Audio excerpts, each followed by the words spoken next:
Cette vidéo est sponsorisée par Squarespace. Alors aujourd'hui, je vais vous montrer comment faire un bœuf bourguignon de la bonne façon. Vous voulez un générique ou pas de générique? Pas de générique. On tente, on verra bien. Je vous arrête tout de suite. Je ne dis pas qu'il n'y a qu'une recette. Et comme dans tous les plats, il y a des variantes, des évolutions et des particularités dans chacune des familles. Il y a évidemment des marqueurs forts que l'on va mettre en avant, mais ce que je veux dire par la bonne façon, c'est la bonne manière de l'exécuter. On a trop tendance à se dire qu'un plat en sauce, c'est une viande, du liquide et une garniture aromatique. Mais avec quelques techniques, produits et ustensiles, on peut faire un plat digne d'un resto. On va parler du choix de la viande, du vin, de la garniture, mais ce qui va selon moi faire toute la différence dans l'assiette, c'est la sauce. Et pas juste en termes de goût, c'est aussi et surtout en termes de texture. On veut qu'elle soit onctueuse, brillante, nappante et sombre comme mon âme. L'intro est déjà finie, j'ai vraiment pas fait long, ça part sur un bœuf bourguignon.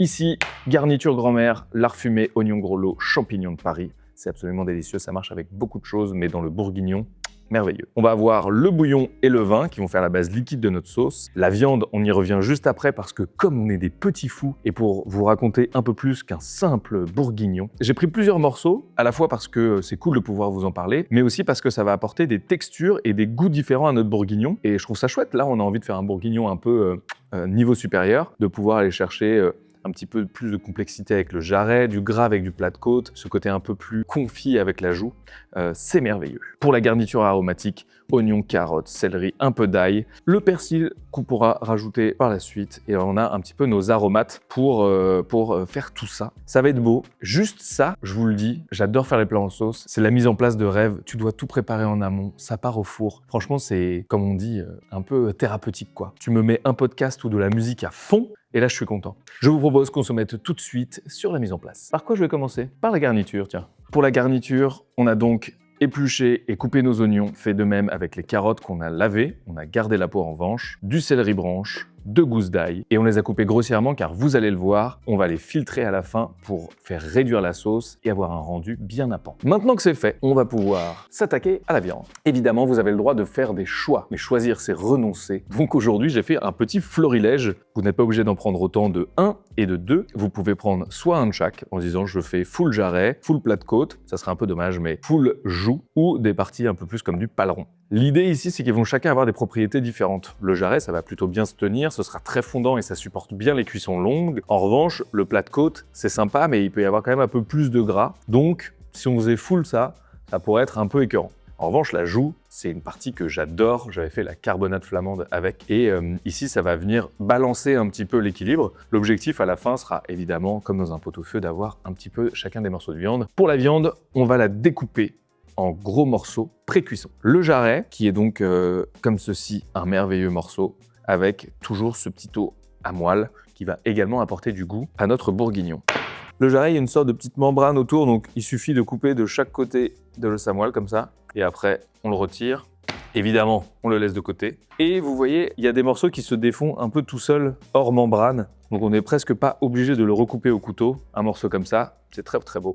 Ici, on n'aura pas la même facilité, donc on peut retirer la membrane, même si elle va fondre post-cuisson. Au moins là, on est sûr. Je pense que ça, je peux le couper en 3. Évidemment, avec la cuisson, ça va réduire un peu. Donc l'objectif, c'est d'avoir des morceaux qui soient jolis dans l'assiette. Avec l'os, le plat de côte, on va le laisser entier, mais une fois que ce sera cuit, ça va se retirer comme du beurre, donc pas de souci. Pour la joue, elle est là, elle est magnifique. On essaye d'analyser comment elle est. Souvent, elle se déplie un peu, voilà, comme cela, parce qu'elle a été travaillée par le boucher. Donc ici, on va faire des morceaux idem, assez réguliers pour une cuisson homogène, mais vous aurez forcément des morceaux un peu plus fins, et sur le centre, des morceaux un peu plus gros.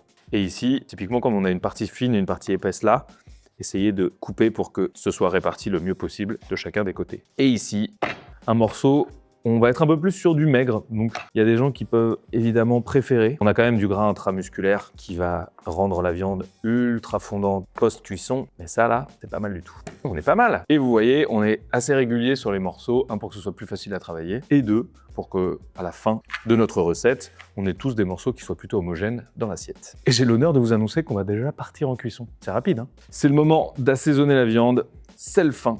Et alors, pour assaisonner, on se met en hauteur. C'est pas, je fais pas Salt Bae, hein. C'est vraiment un truc qui est important à avoir en tête, c'est que si on se met trop proche, bah forcément, ça concentre. Si on se met un peu plus haut, on le voit, ça répartit beaucoup mieux. Donc ça, si on est trop proche, on va avoir des spots avec beaucoup de sel. Alors que si on est en hauteur, ça va mieux répartir. C'est pas mal mon explication. On finit d'assaisonner et on le fait avec toutes les faces. Et pour la cuisson, tchac, j'ai une nouvelle cocotte, je suis content.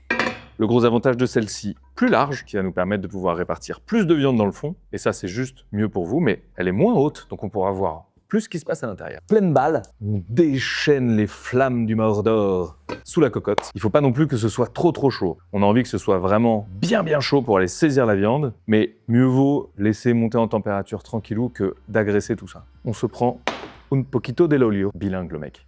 Notre cocotte est bien chaude, on va mettre un généreux filet parce qu'il y a quand même de la surface. Et là, on entend déjà, ça crépite. On dépose. ASMR. Et là, on va recouvrir toute la surface de notre cocotte. Si, comme moi, vous avez beaucoup de viande, il va falloir faire le marquage en plusieurs fois. Parce qu'il faut vraiment juste qu'il n'y ait qu'une seule couche de viande. Voilà, j'ai fait un petit tapis de viande. Donc pour être sûr d'avoir une belle coloration, une belle caramélisation et que les sucs soient répartis de manière homogène, on n'en met pas trop. Et pareil, on balance pas tous les éléments dans la cocotte. Sinon, finalement, avec le froid de la viande, ça fait retomber la température et ça va plus bouillir que marquer. Donc on prend son temps, on fait les choses bien. On s'assure que la viande est bien en contact avec le fond de la cocotte. A priori, quand le marquage est bien fait, la viande se rétracte et du coup, elle ne colle plus. Donc si vous voyez que le morceau accroche, c'est que c'est pas tout à fait fini. Là, le plat de côte, on le voit, on commence à avoir une jolie petite croutasse. On est en bonne voie. Ça, c'est pas mal. Donc on peut commencer à retourner. Bon alors, quand on a bien travaillé, retourné et que nos morceaux sont colorés, on va pouvoir les réserver. On remet tout dans la même plaque. Moi, ce que j'aime bien faire, c'est le temps que vous retiriez la viande, baissez un tout petit peu le feu parce que si vous n'avez pas de matière grasse, ça peut avoir tendance à brûler et ce serait dommage pour le goût de notre sauce. On va pouvoir remettre un tout petit peu de matière grasse parce que la viande d'avant a un peu bu. Ça permet d'éviter au suc de cramer et là, on remet pleine balle et on va pouvoir déposer nos derniers morceaux. L'os à moelle, si vous en avez un, c'est pas la peine de le mettre. On le plongera juste dans la viande pour donner du goût. On débarrasse. On baisse un peu le feu. Hop là. Pour les légumes, on va pouvoir utiliser une noisette de beurre. On fait fondre notre beurre. La cocotte est tellement chaude que ça va aller vite. Et là, on prend la garniture aromatique et on balance tout ça. On répartit. Et en fait, là, finalement, on ne veut pas marquer tellement les légumes. On a plus envie qu'ils suent un peu et que leur première eau de végétation qu'ils vont rendre à la cuisson, ça va commencer déjà par déglacer un peu les sucs là. C'est ça qui donne tout le goût à la sauce. Alors évidemment, ça va les colorer un petit peu parce que les sucs vont s'accrocher. On veut juste pas une caramélisation trop forte parce que c'est pas ça qui va rapporter le goût. Nous, là, on vient chercher vraiment de la douceur. La garniture, on va laisser ça tranquille pendant entre 3 et 5 minutes en fonction de la taille de votre cocotte. On cherche pas à les cuire, mais juste à déglacer tout doucement. Là, vous voyez, nos petits sucs.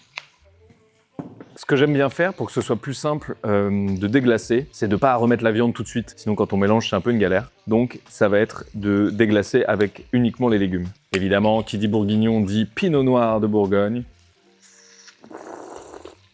Les coteaux devaient être bien ensoleillés en 2023. Et là, on va déglacer. Donc déglacer, c'est l'action de balancer un liquide ici, par exemple, dans une cocotte, et de venir gratter les sucs qui vont se décoller avec l'arrivée du liquide. On n'oublie pas sur les côtés, c'est important, parce que sinon ils vont avoir tendance à brûler et à apporter un peu d'amertume. Et là, je le sens déjà, plus de résistance dans le fond de notre cocotte. Pour éviter d'en foutre partout quand on gratte les sucs, quand on sent que tout est décollé, on va pouvoir en rajouter un tout petit peu. Pour décoller les sucs sur le côté, on peut utiliser un petit pinceau. Ça va permettre, avec le liquide, de refaire tomber les sucs qui auraient pu accrocher pendant la cuisson de la viande, un peu sur les côtés. Et si on les enlève pas, ça peut avoir tendance à brûler et à donner un peu de goût. Après, c'est pas fondamental, mais c'est avec des petits trucs comme ça qu'on se garantit une cuisson optimale. Le diable se cache dans les détails. On va rajouter le reste du vin, parce que qui dit bourguignon, dit quand même sauce au vin. On va mettre la bouteille, 75 centilitres, c'est fait. Donc on peut réaugmenter le feu maintenant qu'il y a plein de liquide. On laisse réduire un tout petit peu, ça va permettre de faire évaporer l'alcool et d'avoir une consistance un petit peu plus épaisse par la suite. Là, le vin a bien réduit, c'est cool, on sent un peu la subtilité, l'acidité, et en même temps, c'est ce qu'on vient rechercher, quoi. Maintenant, on va pouvoir remettre tous les morceaux de viande. On essaye de plus ou moins bien les ranger et on les immerge, mais ne vous en faites pas, on va continuer de mouiller après. On les dispose tous cette fois-ci, merveilleux. Et on n'oublie surtout pas, 1, l'os à moelle, et 2, vous voyez le petit jus là? Ça, autant vous dire que ce serait un sacrilège de le jeter. Maintenant, petit disclaimer. Aujourd'hui, je vais singer la viande et pour ce faire, j'ai préalablement torréfié de la farine. c'est très rapide. Et en fait, vous l'avez à l'odeur, ça développe un peu des arômes de noisettes et c'est super chouette. Moi, je peux le mettre maintenant vu qu'elle est déjà cuite. Si vous ne la torréfiez pas chez vous, n'hésitez pas à la mettre juste avant de déglacer avec le vin. Comme ça va permettre d'enrober la garniture et ou la viande si vous avez tout mis. Et voilà, on dispose. Et maintenant, on va pouvoir mouiller à hauteur avec le bouillon. Il y a quand même de la quantité, hein, donc on est généreux. Notre bouillon était froid. Donc, on remonte un peu le feu, on attend une première ébullition et là, on va pouvoir mettre le tout au four. Alors ça c'est pareil, il y a souvent cette question dans les commentaires, c'est pourquoi tu le mets au four? Je le mets au four pour deux raisons. Un, c'est plus simple, on oublie, on met directement notre cocotte dans le four et on part pour le temps de cuisson, pas besoin de mélanger. Là où si on le fait sur un feu, comme il y a un point de contact et un point de chaleur en dessous, il faut venir mélanger régulièrement parce que ça a tendance à accrocher. Donc j'aime bien le mettre au four, si vous n'en avez pas ou si vous préférez l'utiliser sur une plaque, vous le mettez sur une plaque, feu très doux, et vous venez mélanger quand même régulièrement. Nous allons ajouter 2 petites feuilles de laurier, un peu de thym, et moi, j'avais un peu de romarin. Pour le sel, on avait déjà quand même bien salé la viande, donc mon conseil, c'est d'en rajouter un tout petit peu avant la cuisson, et de venir rectifier la sauce après si besoin. En revanche, poivre, on peut y aller dès maintenant, comme ça, il va bien infuser, et on adore. Ici, c'est un mélange de 3 poivres. Ça donne beaucoup de goût. Soyez généreux sur le poivre. C'est ça qui donne ce petit goût de reviens-y à la sauce. J'ai dit généreux, hein. On attend quelques minutes que ça parte en ébullition et on sera bon. Alors ça, c'est juste par curiosité, mais je vous invite déjà à goûter la sauce avant la longue cuisson au four. Comme ça, vous avez tous les arômes avant qu'ils soient bien confits. Et vous verrez, ah tiens, ok, si j'ai ça en termes de salaison à ce moment-là, bah, après 3 heures, 4 heures, je comprends pourquoi on est avec une réduction. Ça concentre un peu plus les goûts. Là, on est sur une masta à ébullition. On va pouvoir couper le feu, refermer et enfourner. Je dirais un 3h30 grand minimum. Après 4-5, c'est plutôt cool. Et si vous le faites le lendemain, c'est encore meilleur. Donc vous lancez la cuisson, on laisse reposer et le lendemain, ça repart. Et là, vous m'en direz des nouvelles. Bon, pendant la cuisson, on va faire du sport, on se balade, on regarde une série, on fait ce qu'on veut. Et quelques minutes avant, on peut se mettre sur la garniture. Alors je pense que la recette est sous contrôle. Laissez-moi donc vous parler du partenaire de cette vidéo, Squarespace. Si vous n'avez pas la chance de connaître, Squarespace est une plateforme web qui vous permet de créer un site de A à Z sans être développeur, tout en paramétrant chacun des éléments de manière à coller parfaitement à votre univers. Que vous soyez illustrateur, restaurateur ou toute autre activité qui nécessiterait d'avoir un site, Squarespace permet de vous lancer à 100% dans le sujet. Le créateur de site vous permettra de personnaliser de manière très poussée le design et les fonctionnalités de votre site web. Encore une fois, sans être un technicien, car tout est très intuitif. Si vous avez une partie e-commerce pour vendre vos plus beaux produits, Squarespace vous permet de le mettre en place très rapidement. Mais il n'y a pas que les produits dans la vie, donc si vous facturez des services, vous pouvez aussi le paramétrer tout aussi simplement. Et concernant le paiement, qui est toujours une partie un peu compliquée, ici, pas de sujet. Vous pouvez utiliser des outils déjà existants comme Apple Pay ou PayPal par exemple. Alors si tout ça vous donne envie de vous lancer, rendez-vous sur squarespace.com/woogies pour l'essayer gratuitement. Et si vous souhaitez vous lancer, n'hésitez pas à utiliser le code WOOGIES pour économiser 10% sur votre première commande, que ce soit pour un site web ou un nom de domaine. Si vous souhaitez d'ailleurs qu'on mette en place un site WOOGIES pour retrouver toutes les recettes, dites-le moi en commentaire et on s'occupera de tout ça. Let's go, on retourne au fourneau. Alors maintenant que tout est au four, on va pouvoir s'occuper de la petite garniture qui est appelée un peu garniture grand-mère. C'est lard fumé, oignons, champignons. Ça marche dans pas mal de plats un peu réconfortants en sauce, genre par exemple ça avec des rognons, ma vie. On va se le mettre pour notre bourguignon du jour. J'ai donc des petits champignons qui sont à peu près de la taille des oignons gros lots. Donc en termes de mâche, ça va être assez chouette et même en termes de déco. Donc je pense que les champignons, on va pas trop y toucher. Donc on va juste les frotter un peu, ce sera très bien. On va se couper le lard et on va préparer les oignons gros lots, qui est le truc le plus chiant du monde à faire. Mais franchement, ça vaut le coup. On va commencer pour se faire de la place par le lard. Lard qui est donc fumé. Pourquoi fumé ? Eh bien parce que ça donne un goût absolument génial. Ici, on a la peau qui est un peu caoutchouteuse et qui est pas le truc le plus agréable en bouche. Donc on va se la retirer. Même si celle-ci, elle est assez fine, donc finalement on pourrait ne pas l'enlever, ça devrait le faire. Et ça, vous pouvez le rajouter directement dans la cocotte ou dans un autre plat, un bouillon, une soupe ou quoi. Et ça va vous apporter ce petit côté grassouillet et évidemment ce petit gras, parce qu'il en reste un tout petit peu, ce sera pas mal. Au niveau du lard, moi ce que j'ai fait, c'est que j'ai demandé à mon boucher un morceau assez épais comme ça, afin que je puisse moi-même déterminer la taille. Ce que je pense faire pour avoir une mâche la plus agréable possible, c'est de le couper une fois dans ce sens-là pour que ce soit plus simple, et ensuite dans le sens de la largeur. Moi j'aime bien quand le lard, on peut l'avoir en une bouchée et qu'on se retrouve pas avec un bout de lard gros comme ça qui fasse tomber un peu notre cuillère. Et là, on essaye d'avoir des proportions assez égales pour que, après cuisson, ça vienne garnir nos cuillères généreusement sans tout faire tomber. Dans le lard, vous pouvez avoir comme ça du cartilage. Je vous conseille de l'enlever avant parce que c'est quand même pas le plus agréable en bouche quand on tombe dessus et qu'on croque dedans. Notre lard est coupé, on peut le mettre de côté ici, on le cuira après. Et maintenant, on s'occupe des oignons grelots. Si on devait les couper en deux, ça serait plus simple. Mais là, l'objectif, c'est d'enlever la peau tout en les gardant entiers. Donc, ça prend bêtement un peu plus de temps. Pour la cuisson de notre garniture, il n'y a pas beaucoup de pièges. Mais on va donc commencer par le lard. Maintenant, comme le guanciale, je fais départ à froid comme ça. On va pas le brusquer et on va faire fondre le gras tranquillo. Objectif, on fait sortir le gras pour qu'il s'auto-cuise. Derrière, on monte un petit peu le feu pour qu'il soit bien rôti et on n'hésite pas à ajouter un tout petit peu de matière grasse si besoin. Maintenant, pour une question d'efficacité, je vais tout cuire dans la même casserole. Mais évidemment, il y a des temps de cuisson un peu différents. On a commencé par le lard, on enchaîne avec les oignons, ça prend un peu plus de temps. Et en revanche, on finira par les champignons, où là, l'idée, c'est de les marquer assez rapidement. Si vous êtes des petits coquins comme moi, on peut aussi faire flamber le tout. Ça rajoutera une petite saveur supplémentaire. Et on dit pas non, hein. Hop là. Évidemment, si vous avez une hotte, c'est le moment de l'éteindre. Cognac, Armagnac, faites-vous plaisir. On veut rapporter cette légère sucrosité. Évidemment, ça va déglacer le fond de la poêle. Et ça, c'est pas dommage. Regardez-moi ça. Et maintenant que les oignons sont presque cuits, on va pouvoir ajouter nos petits champis. Un peu de poivre noir fumé. Si vous en avez du normal, ça sera très bien aussi, mais le fumé, ça va apporter... Ouh, va passer loin du drame. Bon là, on commence à voir les champignons bien grillés. Le lard, il est ultra rôti là. Ça, c'est délicieux. C'est interdit au moins de 18 ans. Les oignons commencent à avoir une belle caramélisation et fondant à cœur. Je pense qu'on commence à être pas mal. On va pouvoir s'occuper de notre bourguignon. Ça fait des heures qu'il est au four à mijoter tranquillement. On va voir ce qu'il donne. Oh là là, l'odeur, mon Dieu! Vous êtes prêts pour le moment de vérité? Vous vous souvenez quand j'ai dit sombre comme mon âme? Eh ben on en est là. Regardez-moi ça, c'est merveilleux. Le dessus a bien croûté et ça en vrai c'est pas mal.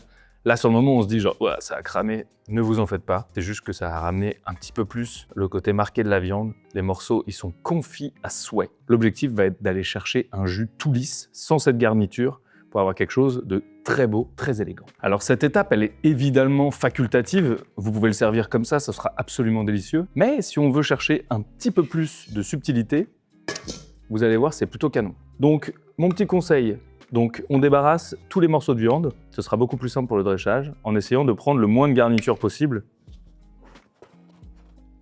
C'est bon, bah, oh. Et maintenant, on se prend une passoire, un grand récipient. Ça peut être une autre cocotte ou une casserole, par exemple. Là, l'objectif, c'est pas de trop presser, parce qu'on n'a pas envie qu'il y ait d'impureté dedans. On peut juste donner des petits coups pour être sûr que tout le liquide est sorti. Et ça, évidemment, vous me le jetez pas. Les carottes, vous pouvez soit les remettre au moment du dressage, soit ça, je le mets dans des pâtes. Mama, c'est délicieux. Ce précieux liquide, de retour dans la cocotte. On allume le feu en dessous. Vu la quantité, on essaye d'être assez puissant. Je vais le mettre sur le feu le plus puissant. Ça ira plus vite. Idéalement, c'est cool d'avoir la même cocotte, ou en tout cas un plat assez large, pour pouvoir faire s'évaporer plus vite et avoir une réduction plus constante. On commence déjà, on va bientôt avoir les petites bubules. Faut dire que ça fait quelques heures qu'il est au chaud. Voilà, ça fait quelques minutes déjà à plein gaz. On voit sur le rebord de la cocotte que ça a déjà bien descendu. Et surtout en termes de texture, on a quelque chose de quand même beaucoup plus nappant. On voit que ça fait un fil et pas juste des petites gouttelettes qui tombent. Je pense qu'on commence à être pas mal. L'idée, c'est que c'est pas non plus un jus réduit, quoi. On a envie que ça reste une sauce. Si elle est un peu plus nappante, c'est cool. Donc là, vous voyez, elle prend le bord là de la cuillère, mais on veut pas que ce soit ce petit jus corsé réduit qu'on met un tout petit peu parce que c'est trop fort. Là, c'est une sauce, on avait envie de tremper, de saucer et de se faire plaisir. Et surtout, comme c'est un plat généreux, il en faut pour tout le monde. Allez, c'est parti pour le dressage. Pour le dressage, on met tout en place. Et très important, quand on fait des plats en sauce, mais beaucoup de plats chauds, c'est de passer ces petites assiettes au four avant. Là, il y avait la chaleur résiduelle de mon four, c'était parfait.